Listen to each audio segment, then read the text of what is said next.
ছেলের জন্মদিনে স্কুলকে কম্পিউটার উপহার দিল তার মা।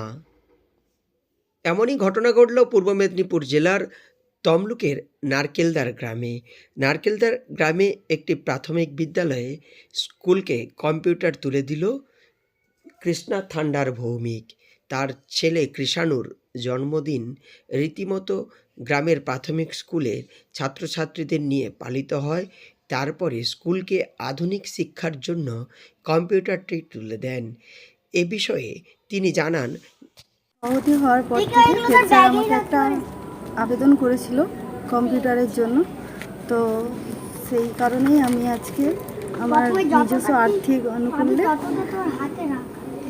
আজকে কম্পিউটারটা দেওয়ার সিদ্ধান্ত নিই। আজকেই কেন দেওয়ার? আজকে কারণ আজকে আমার ছেলের জন্মদিন, এই প্রথম ওর জন্মদিন ধরালো। তো আমি ভাবলাম এই দিনটা আমার কাছেও স্মরণীয়, তো এই দিনটাতে একটু স্কুলে যদি দিই বা আমার গ্রামের বাচ্চা। বর্তমান সময়ে আধুনিক শিক্ষায় শিক্ষিত করে তুলতে কম্পিউটারের ভূমিকা গুরুত্বপূর্ণ, কিন্তু প্রান্তিক স্কুলগুলোতে কম্পিউটার জন্য সরকারি অর্থ বরাদ্দ হয় না অনেক সময়ই। তাই স্কুল কর্তৃপক্ষ বা স্কুলের প্রধান শিক্ষকেরা স্কুল পরিচালনা কমিটিকে অনেক সময় অনুরোধ করেন আধুনিক শিক্ষার জন্য কম্পিউটারের। সেই মতো নারকেলদা গ্রামের দক্ষিণ নারকেলদা প্রাথমিক বিদ্যালয়ের প্রধান শিক্ষক অমিতাভ দাস আবেদন জানিয়েছিলেন স্কুল পরিচালনা কমিটির কাছে। সেই আবেদন রাখলেন কৃষ্ণা ভৌমিক থান্ডার। ছেলের ৬ষ্ঠতম জন্মদিনে স্কুলকে তুলে দিল কম্পিউটার। ছেলের জন্মদিনে তিনি যে কথাটা দিয়েছিলেন স্কুলকে আধুনিক শিক্ষার যে উপকরণ কম্পিউটার একটা দেবেন বলে, তিনি সেটা আজকে স্কুলকে হস্তান্তর করলেন। কতটা ভালো লাগছে?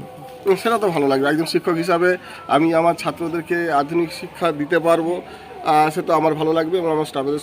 বর্তমানে আধুনিক শিক্ষার পরিকাঠামো স্কুলে স্কুলে গড়ে তুলছে। প্রাথমিক বিদ্যালয়গুলি কিছুটা হলেও পিছিয়ে আছে, বিশেষ করে গ্রামের দিকে। সেই গ্রামেই এবার আধুনিক শিক্ষায় শিক্ষিত হতে পারবে। ছেলের জন্মদিনে কম্পিউটার উপহার দিল তার মা। কৃষাণুর ৬ষ্ঠতম জন্মদিনে সহপাঠীদের সঙ্গে কেক কেটে রীতিমতো সেলিব্রেশনের পাশাপাশি এই কম্পিউটার তুলে দেওয়া হয়। যা মিলিয়ে উচ্ছ্বসিত স্কুল কর্তৃপক্ষ সহ স্কুলের শিক্ষক শিক্ষিকারা। ছেলের এহেন জন্মদিন নজির সৃষ্টি করেছে। পূর্ব মেদিনীপুর জেলার তমলুক থেকে সৈকত সিএর রিপোর্ট, লোকাল 18 বাংলা।